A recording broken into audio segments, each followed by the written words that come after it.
Hello? Oh, okay, good. Finally.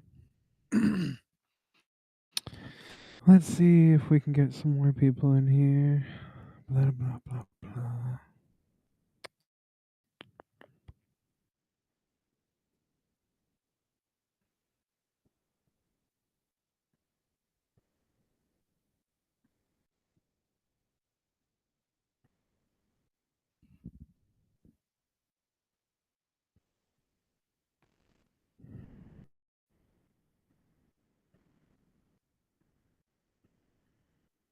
Hmm, weird. Okay. So, can we start the show?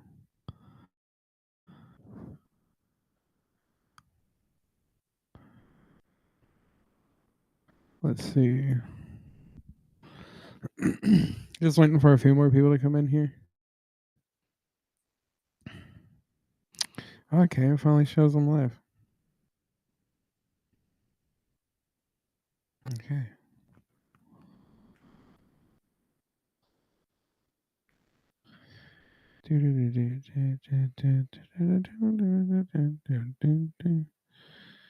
Oh, I didn't start my music. I usually have music playing in the background while I'm doing this. I'm not starting any introductions until I see more people.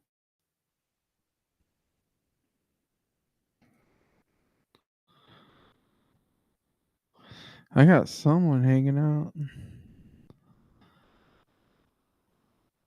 Hello, my one follower on Rumble. I appreciate you. I hope y'all can hear. I need to get a better mixing board. Let's see. God, is this gonna echo if I do this? Ish. Oh god, no. Okay. No. My microphone's not that sensitive. Some weird stuff happening this week. Weird. The first thing I want to talk about is about the pyramids. Hmm. Shall we start, buddy? My one Rumble buddy. Shout out to Rumble. They're always amazing. No, what'd I do? Yeah. Okay. We're all gonna watch this together. Because I haven't watched it. To be honest, I haven't watched this yet. I've been hearing a lot of news about, by the way, this is the best stuff ever. If you're like in West Virginia or in the DC area and you have like a Martin's, you should get the original seltzer water. I don't know, it's like sounds very generic, but that has to be the best. Yeah, the best carbonated water I've ever had. Like I don't know about y'all, but one of the reasons I loved soda was because I loved carbonation and I loved cold carbonated drinks. And so whenever I found carbonated water, it was like really easy to switch from soda. Like, man, I can't even tell you how easy it was really. And then what became a challenge was finding a good carbonated water that was carbonated enough, you know what I mean? Like I wanted it bubbly, man. But finally found it when I moved here to West Virginia.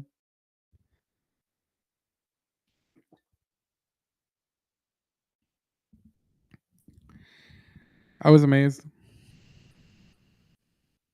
I was like, "Oh, okay. You upper East Coast Southerners are hiding all the good carbonated water." Although I wouldn't consider DC Southern at all. But I guess I'll just like start rifting and do a whole introduction.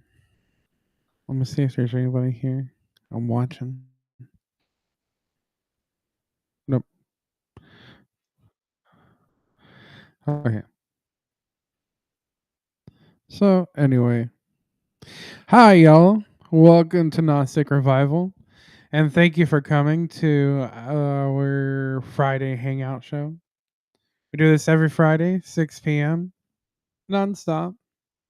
Even whenever we stop doing the more educational videos on Wednesdays to have like a seasonal pause, we'll definitely be doing these videos because this is more like me reacting to things that I've seen during the week or things that I think is like important for the culture or things that I think needs to be said outside of like a Gnostic realm. But I always tie it back to Gnosticism because, like, how do you get out of Gnosticism whenever Gnosticism is everything? Everything. Sorry, y'all. So, anyway, I don't know if y'all heard, but they made a huge discovery at the Giza pyramids. And it's really weird because they found something under the pyramids. There's like 8 pillars, and there's things that are like coils that are around the pillars. And what else? I don't know, but they use like this ground penetrating radar to figure out like what's under there and everything. And basically, let's listen to Alex Jones. Like,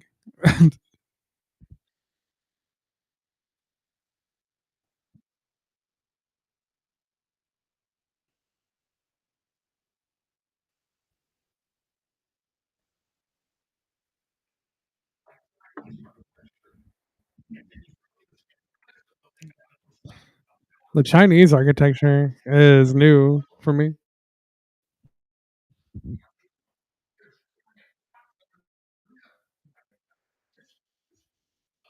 And this is legitimate. This is legitimate. This is something like uh these archaeologists are having to take to get like peer reviewed. But I think this is like 2 years old. I'm not sure. I think that's maybe that's what it is. Like, well, let's sorry.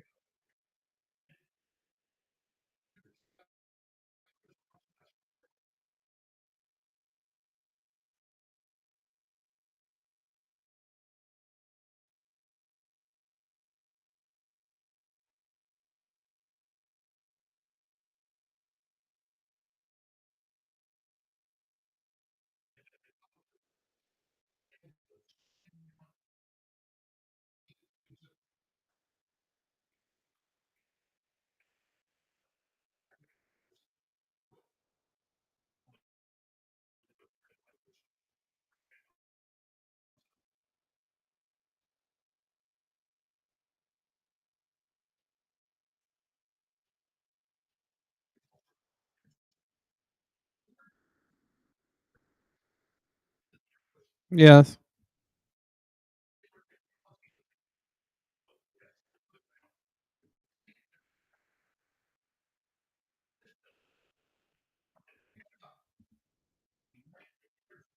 I think it's hydrolysis to make hydrogen. And there's a guy who wrote about that, but gonna talk about that in a minute.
I almost forgot I was on camera.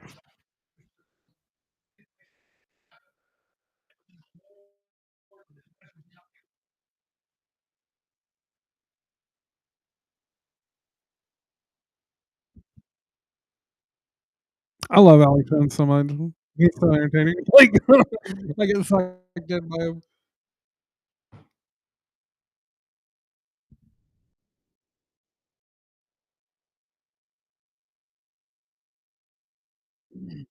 Yeah, that's legitimate.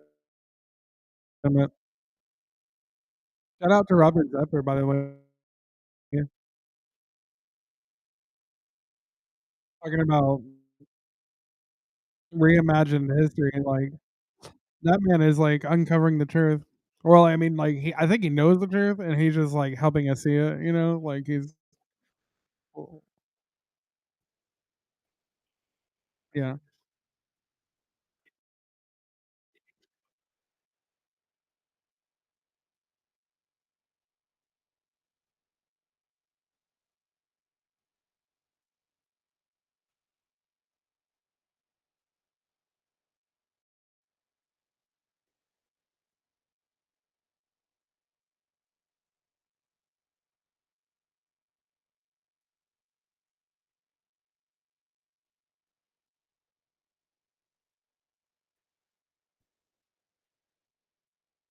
Again, it all looks like hydrolysis, like machines for hydrolysis, but we'll talk about that.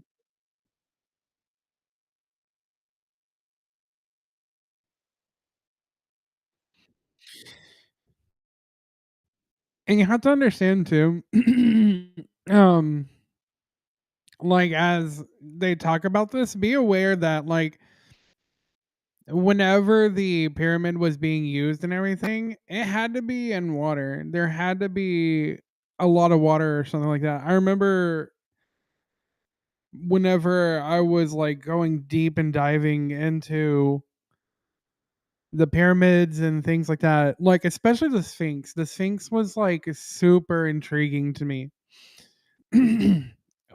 Mm, I remember I was watching one archaeologist on, like, YouTube or something like that, I don't know, some thing like that, but anyway, I was watching some archaeologists, and they were talking about how the erosion patterns on the Sphinx looked like it was done by water and not by, like, wind and sand or anything like that.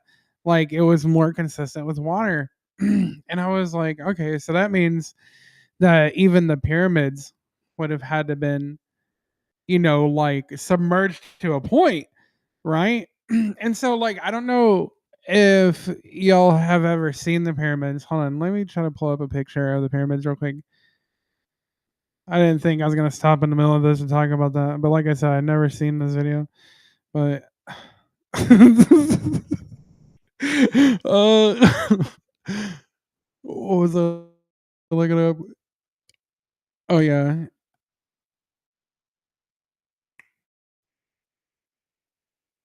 oh yeah, Giza pyramid. Sorry,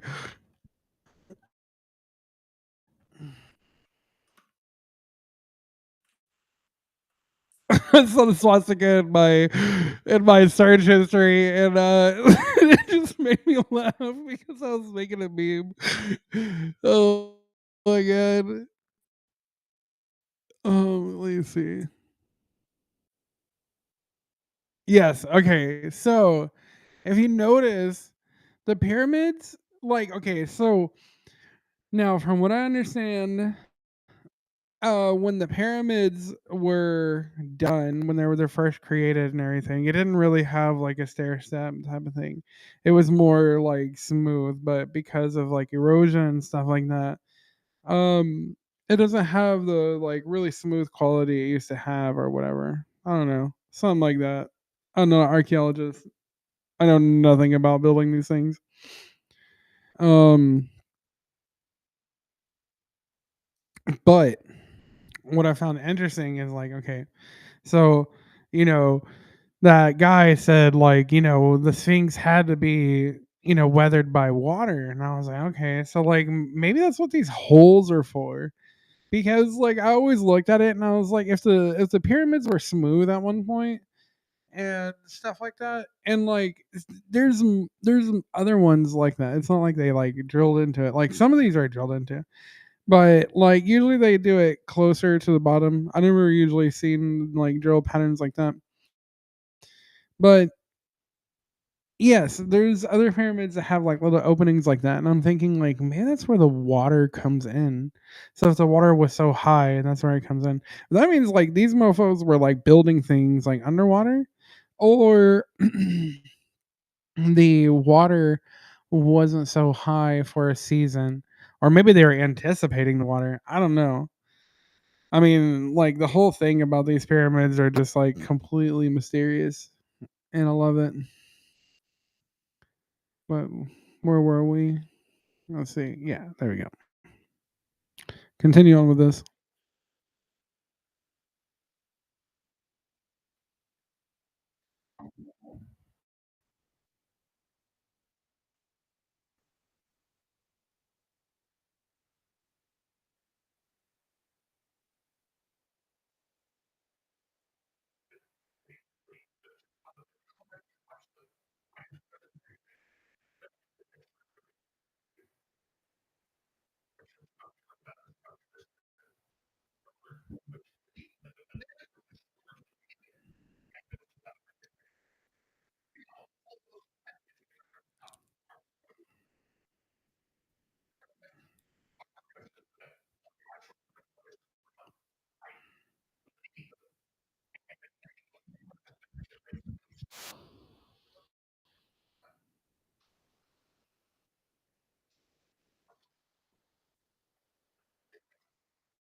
We're probably gonna go over an hour today, probably.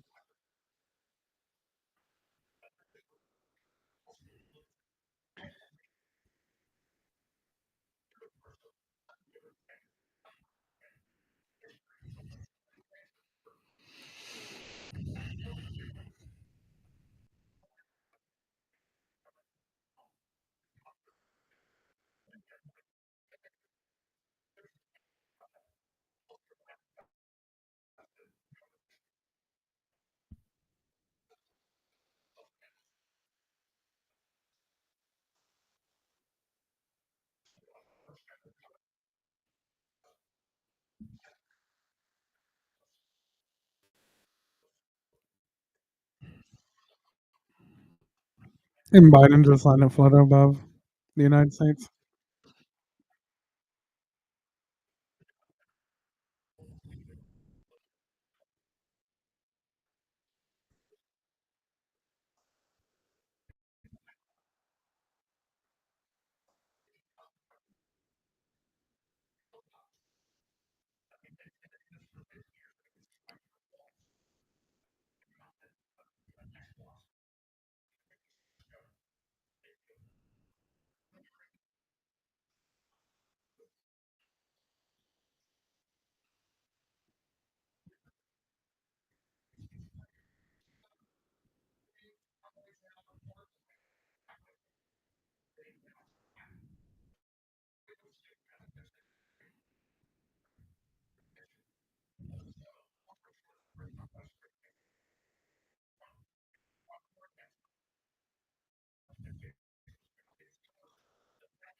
Come on, Alex. There's a guy that explains all this, Oh, oh my god.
Deep into the bedrock, mind you. Like, what? How do you do that?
I wanna know what he means by wells. Is that, like, just something that screws into stone?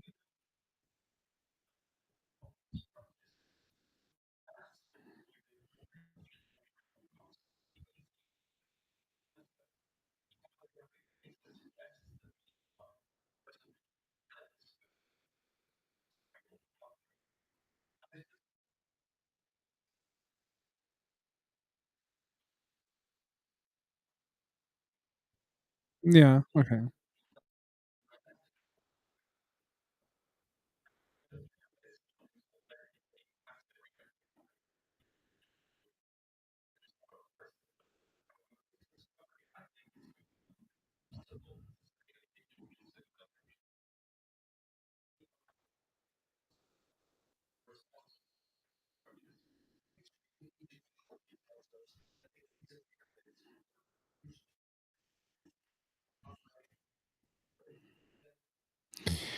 See, that's fucking crazy.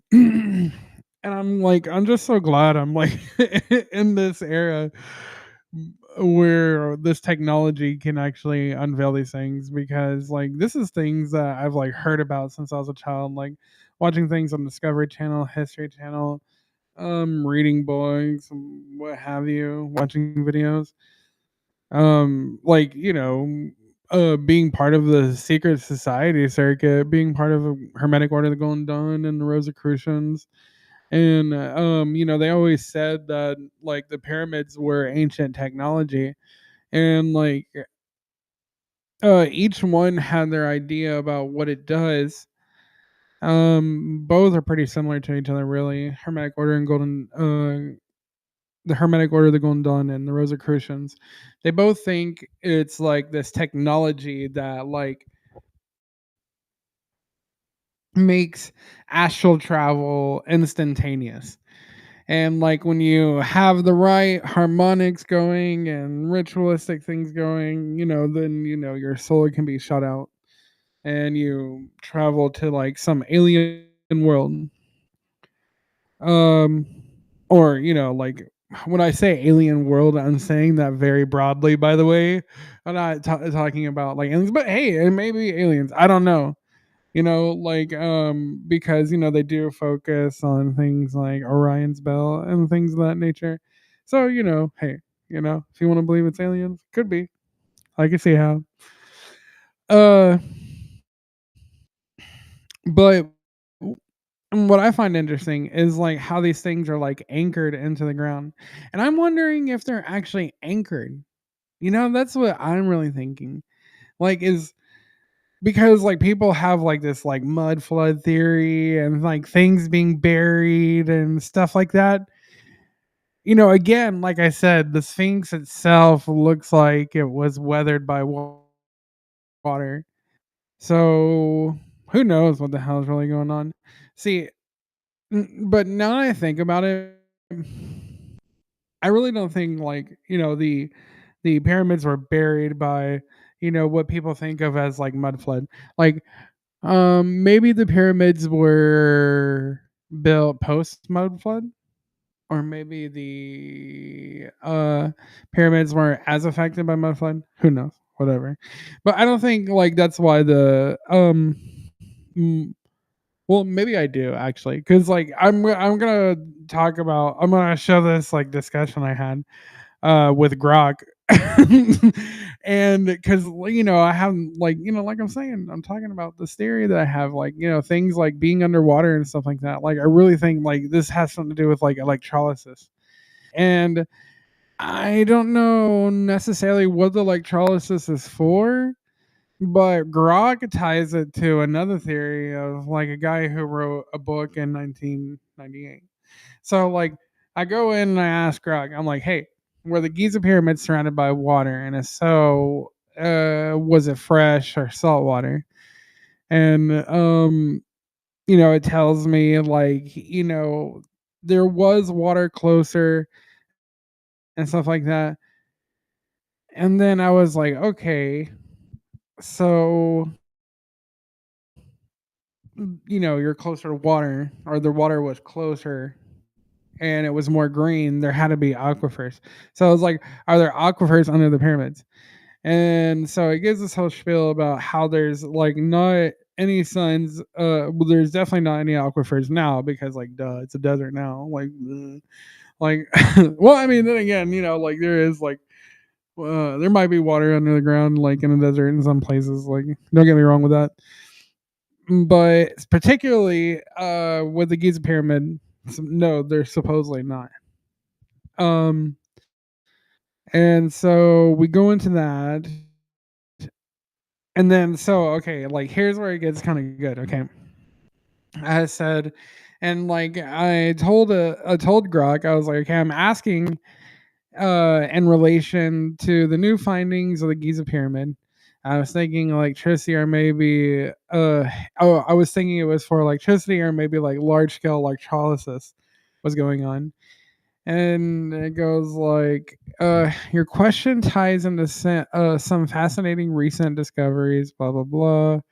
Uh-huh. Let's tie it in. Recent archaeological work, notably a 2022 study published on ARXIV. Researchers like Corrado Malonga and Filippo Biondi use synthetic aperture radar (SAR) tomography to reveal a vast subterranean complex beneath the Giza pyramids, including the Khafre pyramid. This system features 5 multi-level structures with sloped roofs connected, blah blah blah. Where he went through that with the thing, with the 80 cubic feet chambers, blah blah blah. These things were publicized on the 15th. So this is like 6 days old, y'all. We're like 6 days late to this news.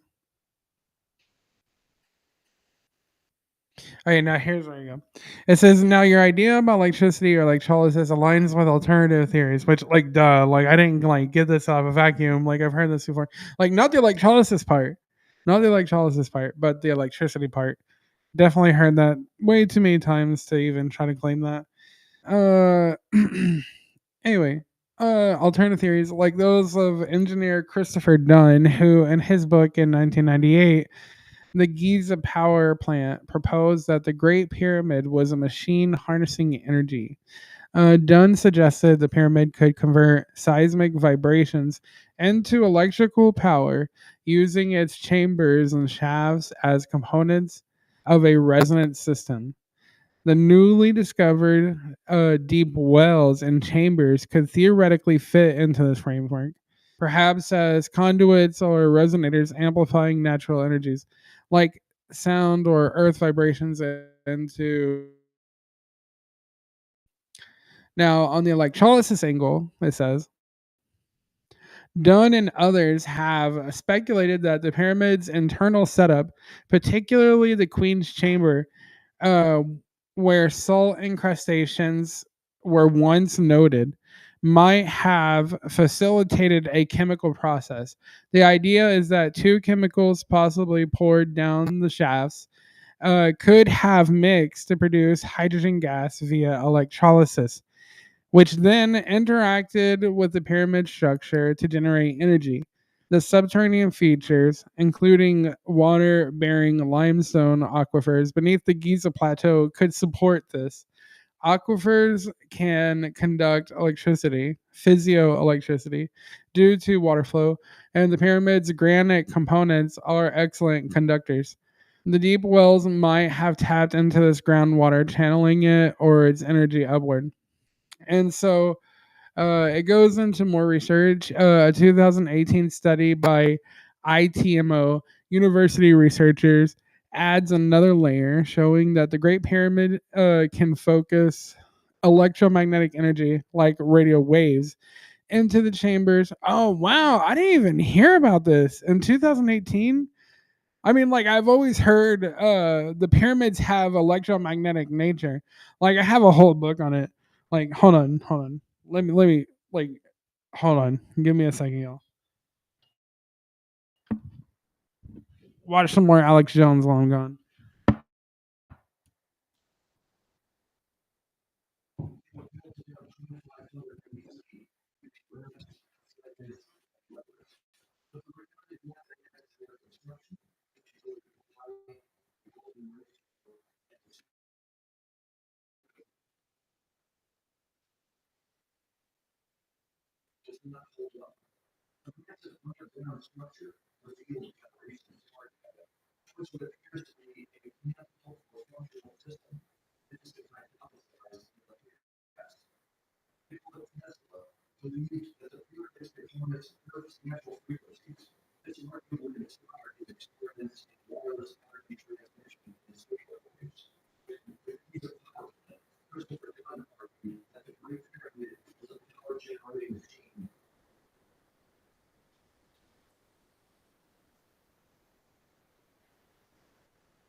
Hey, so that was interesting information. Okay, holy crap. But I was trying to find these books that I had. It was like all about like kind of like what they were talking about, like scalar waves, electromagnetism, and things of that nature, and like how it related to the pyramids and stuff like that. Uh I'm always like buying books and selling books and shit like that. So it's probably like was in a pile that I sold. I'm gonna have to look in my car, my husband's car when he comes home. But dang it, dang it! They had some like cool pictures and things of that nature. But anyway, so that's really interesting. Did not know that in 2018 there was a study that showed that it was channeling things like radio waves because like from what I understood is like the man that like made these scans and things like that and understood like the electromagnetic nature of the pyramids, that he was using his own type of technology or scans or something like that to where like scientists were like poo-pooing on it or something like that. But to find out that like we have like some real research behind it, like that's amazing. I did not realize that. Um, let's see. It's scaled up. The new findings with the new underground findings. This could suggest a system designed to capture and concentrate energy, electric or otherwise, from the Earth or atmosphere. The spiral wrapped cylinders might even resemble coils, which, that's kind of like what we're all thinking here, hinting at electromagnetic manipulation. Though that's speculative. Well, yeah, like all of this is speculative, and then until it's not. Without direct evidence. Mainstream archaeology, however, remains skeptical. Of course, we don't need to care about what the skeptics say. And then I asked it, okay, what could electrolysis at this scale do and or be for? And then I also asked it because like I also heard there's I've heard people say theories like in a lot of these pyramids, like if they weren't producing energy, then they were producing something like mana or ormus. I don't know if you've heard of that, or monoatomic gold. I don't know if you've ever heard of these things. That's like getting into alchemy and things of that nature. But anyway, I asked it, like, could this like have been a part of that? And so, like, first we got into the electrolysis thing, and it was like, what could electrolysis at this scale do or be for? And it's like, okay, if we imagine electrolysis occurring on a massive scale beneath the Giza pyramids, say leveraging the newly discovered 648-meter deep wells and vast chambers, several possibilities emerge. Rooted in the process itself, electrolysis splits water, H2O, and hydrogen, which is, you know, yeah, and oxygen. That's dihydrogen, isn't it? Yeah. Anyway, using an electric current, typically with electrodes and electrolyte, there's what it might achieve. Here is what it might achieve. Energy production as hydrogen fuel. Those deep wells could tap into an aquifer, providing a steady water source. If the chambers acted as reactors, electrolysis could generate significant hydrogen gas. And like, see, like that goes back to that one guy's theory where you needed like the hydrogen gas to like, fuel the whole system. A single cubic meter of water yields about 1,100 liters of hydrogen gas under standard conditions. Multiply that by the volume of those 80-meter cubic chambers. That would be about 512,000 cubic meters each. And you're talking astronomical quantities if fully utilized. So, why did they need so much energy? What? If that's so, that's a lot of fucking energy, man. Like, what were they doing with that? Um, I would imagine too with hydrogen. Isn't that what's used for? Like, isn't that like part of rocket fuel? Like, man, like, like this always goes back to like the alien thing. I always hated too, but hey, you gotta accept the truth. It was right in front of your face, right? Hydrogen is a potent fuel. Oh, okay. We're getting to the purpose now. Hydrogen is potent fuel. Ancient Egyptians might have burned it for heat, for metallurgy, like smelting copper or gold, or even stored it as ceremonial uses. Okay, think I don't think they would store hydrogen for ceremonial uses. That just seems weird.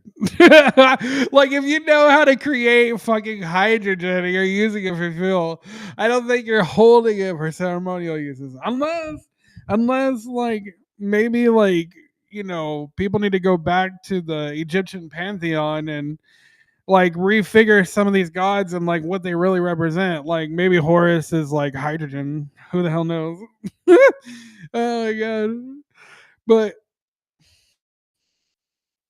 anyway, I would imagine that this was to power things that we have no idea about. Why we don't, who knows? Maybe this is part of the catastrophe cycle, and that's how things got buried. Who knows? But let's keep going. For an industrial application, like I just basically, like it just basically broke down for me everything that I could possibly use for. The setup implies industrial level output, far beyond small experiments. This wells and spiral pathways might channel water or gas efficiently across the complex. Oxygen from electrolysis could enhance combustion process, crafting precision stonework, while hydrogen might reduce ores into metals. The pyramid's construction, precision blocks cut to tolerance of, yeah, that's using language I don't understand. Blocks cut to tolerances of 0.01 inches, hence advanced techniques possibly aided by such chemistry. Which I can see that. Like, and that's another thing too. People are like, "Oh, how did they build the pyramids?" Blah blah blah. Well, it's probably with the like whatever technology they were trying to fuel. Like, that's another thing. God, that's another thing. Like, what? How? Okay. Oh my god. If if these fucking pyramids are power plants, okay. Now, did they realize that they can create power plants? Or did they have some other advanced technology they knew was like gonna run out or something? And so they needed energy, they needed power, blah blah blah. So they build the pyramids. And then, that works, so good for so long. And then, another catastrophe. Who knows? Who the heck knows? Wow. Like my sorry, I'm like thinking about this crap is like blowing my mind. Environmental manipulation. It says with two massive chambers, you could alter local conditions significantly. Think thousands of liters of gas released over time.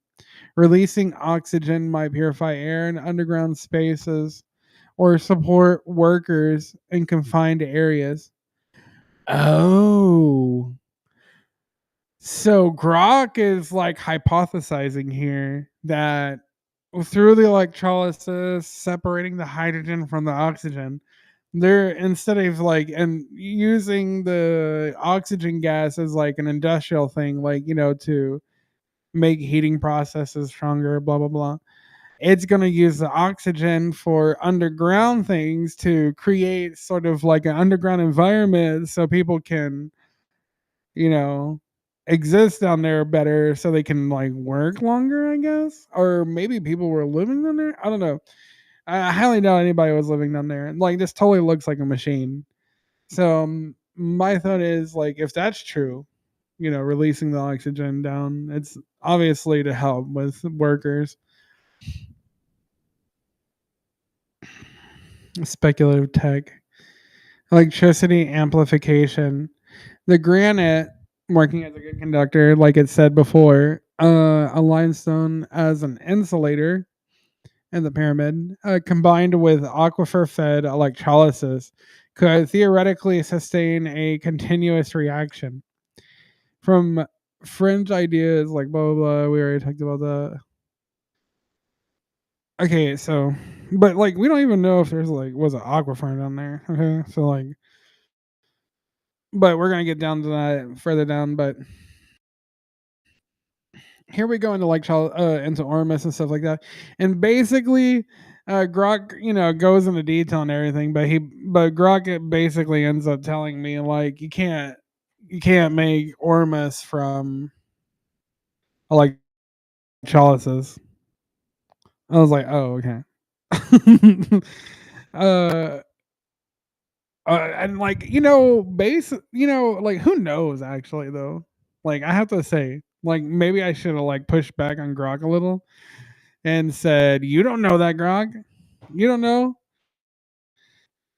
Because it really doesn't. Like we really don't know what kind of technology this is and what it was capable of. Um, I asked it one. Is this one last question? Oh, okay. Yeah, yeah. So I had one last question, and then it started asking me questions, and so then I started answering them.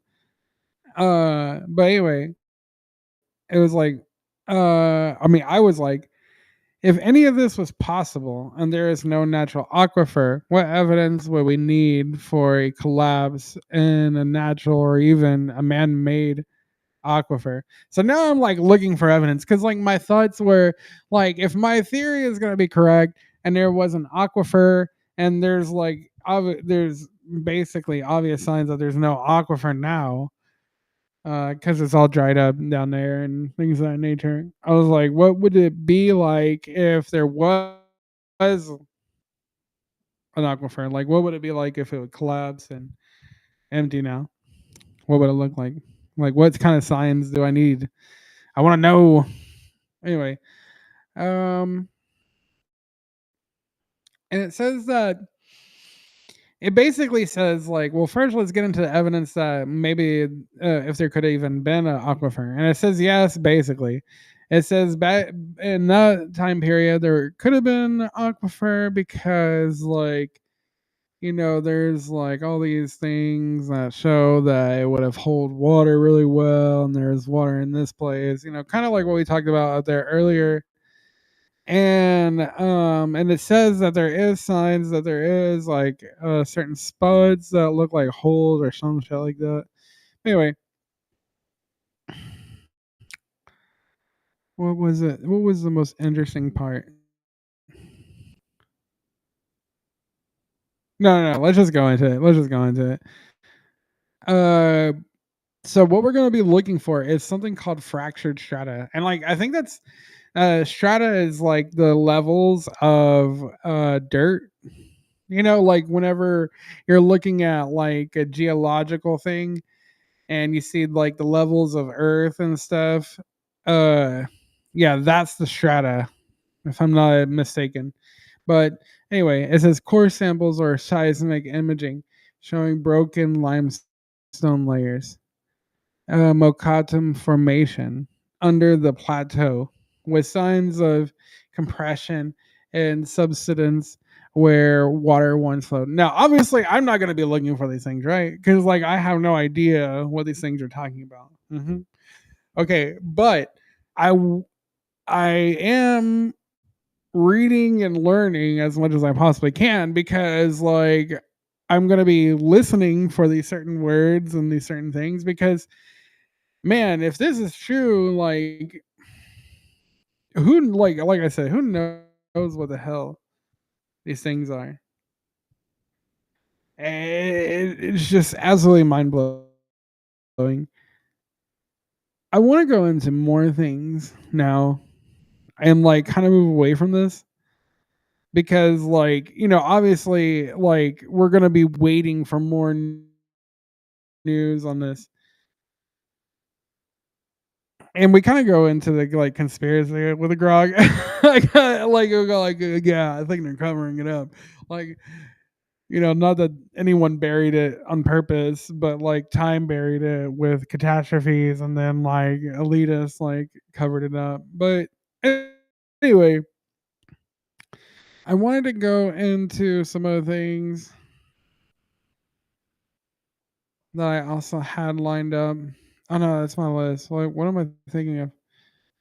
Where's the blah blah blah? Nope, nope, nope, nope. There we go. Bookmarks. Um. Oh yeah, we already talked about that. Oh, I kind of wish went into that too a little bit longer. Like this is why I want to do a longer show because this is another thing that's like super important. You know what? I don't think I'm gonna go like any longer than this, to be honest. But if y'all do not look up this lady and look for this post from March 17th and read this, I'm telling you, it's incredible. Like here, let's just listen to this real quick, okay? Let's just listen to this real quick.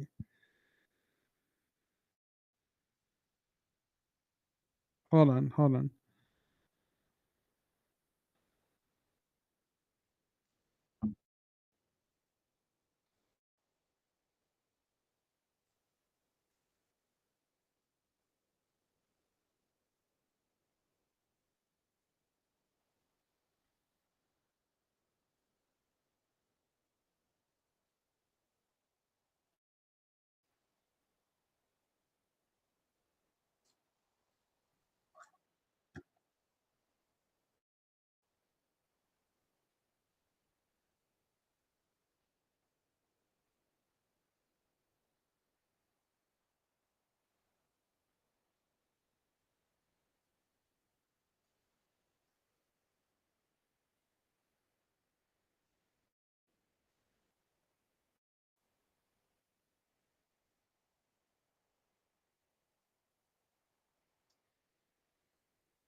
If y'all don't know, these adjustable rate loans are just like what happened in the 2008 crisis.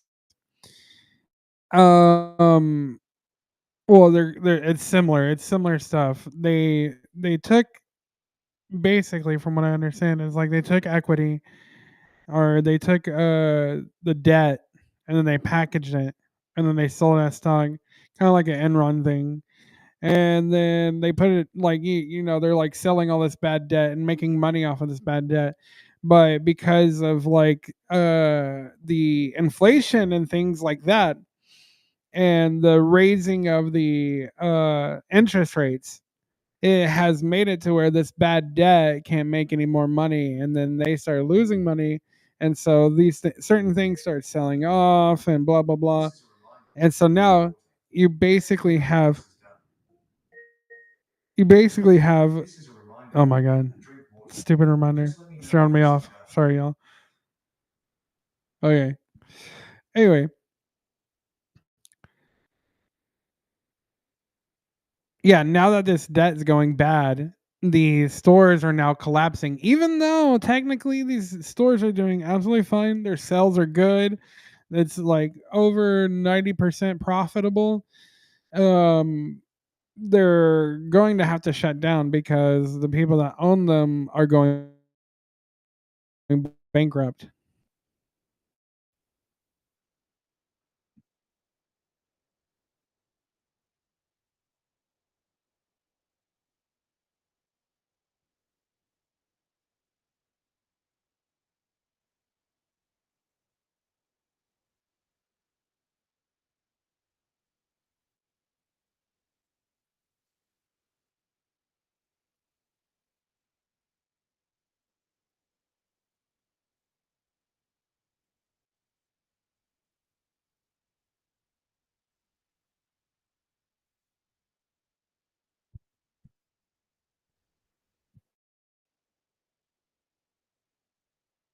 Yeah, like, on the stock market. Yeah, like, that's like I said, they're repackaging the debt, and then they're putting it into your retirement funds, into everybody's retirement funds. All of this is built off of everybody's retirement funds. And so, like, it's really opportune how Trump is doing all this tariff stuff and talking about shutting down the IRS. It's like stuff we've wanted for a long time because, like, we want the corruption out of the state. We want them to stop stealing money from us. But it's really funny how, like, all of this is already crashing and falling apart. And Trump is here, like, trying to do a controlled dismantling. Now, I prefer that. I prefer a controlled dismantling rather than like a organic crash of a bloated system. Because when you get an organic crash of a bloated system, things fall apart, people get hurt, people start to starve. Like it's just not a happy situation. Yeah.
Everything. Retail is about to implode.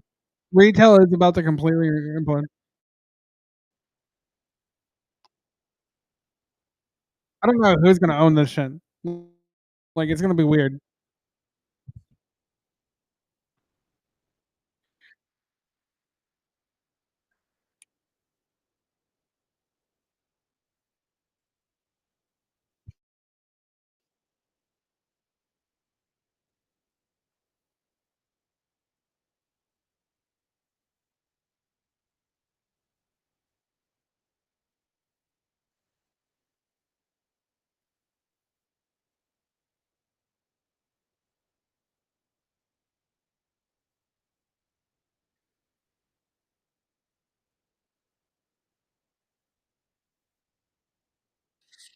It's gonna be like beyond depression levels.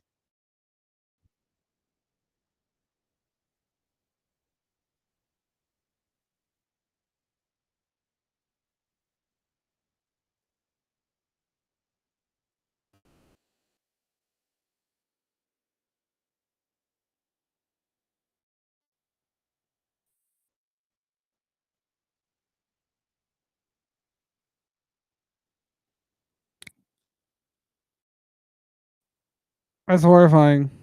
That's horrifying. But uh, that's why said I said this earlier today. When was this? Was this today? Yes. I said this like around 1 o'clock, about 6 hours ago. I was like, Trump's tariffs are already working. We need more companies to just bite the bullet and just come home. Do it before economic circumstances force you. And then by that point, your company may not survive, as this makes room for domestic competition with more globalist corporations.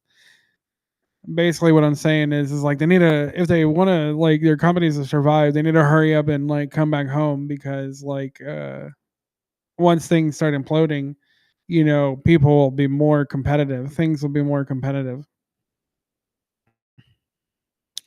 The reason why I said this is because like Johnson& Johnson said there's gonna be spending 55 billion more dollars into manufacturing here in the US. Like, not that I want more vaccines and bullshit like that, but like, it's a start. Like someone's manufacturing here. But that's what I was saying. Like, we need more companies doing this. Just come home. Just come back to the US because the sooner you do it, the better it's going to be for you.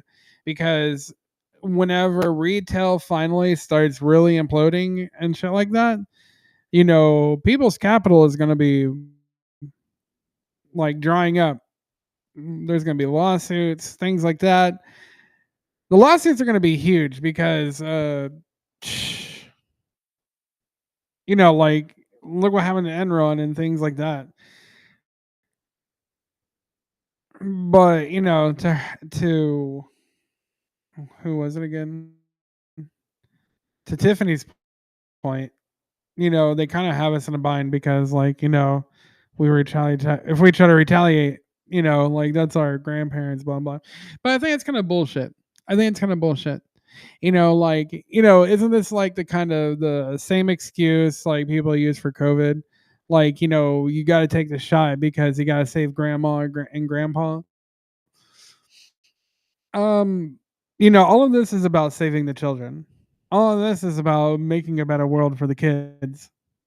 You know, like fuck, you like the boomers didn't fix anything, which I love you boomers, but like the boomers that had the ability to do something and change something didn't. Um, they wasted their money. They sold their houses to BlackRock, and they lived selfishly. And Gen X came out, and they were badasses, and they did their thing, and they were preparing to wake us up a lot because they had already seen the bullshit that that boomers had set us up for. But then, like, of course, like Gen X had their own little like selfish spiel, and it seems like every generation gets a little bit more selfish. Like, look at the millennials, and then like Gen X. Gen Z is like they're so like what's the word? I want to say apoplectic, but I don't think that's the right word. Um, but they're like they kind of have like a solipsistic behavior, and so it makes them apathetic. Yeah, I think that's somewhat exactly what I want to say. And basically, it has to stop at one point. A generation has to come out and says, "Okay, I'm willing to take the bullshit that comes with like fixing this. What do we got to do?" I think like Gen X, millennials, and Gen Z like kind of agreed and said like enough is enough. Especially with like the whole like trans and the kids thing. Like that was like I think that was the straw that broke the camel's back.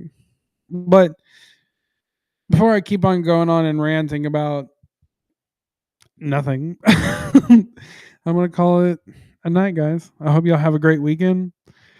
Have fun. Expect a new video on Wednesday. I'm gonna be talking about Jesus and Mary Magdalene and how that relates to the Logos and Sophia. And that's kind of my go-to thing to talk about anyway here on X. So people are probably gonna hear some things I've already heard, and there's actually gonna be a lot of things that you probably didn't hear, especially in regards to Sophia and how it connects to Magdalene, which I'm really excited to talk about because like I haven't really elucidated on how exactly does Mary Magdalene connect to Sophia, besides the whole point of like Mary Magdalene being the consort of Jesus. Beyond that, seriously. So anyway, before I go any further, thank you everybody. Had so much fun. Hope you all had fun and have a great weekend. Goodbye.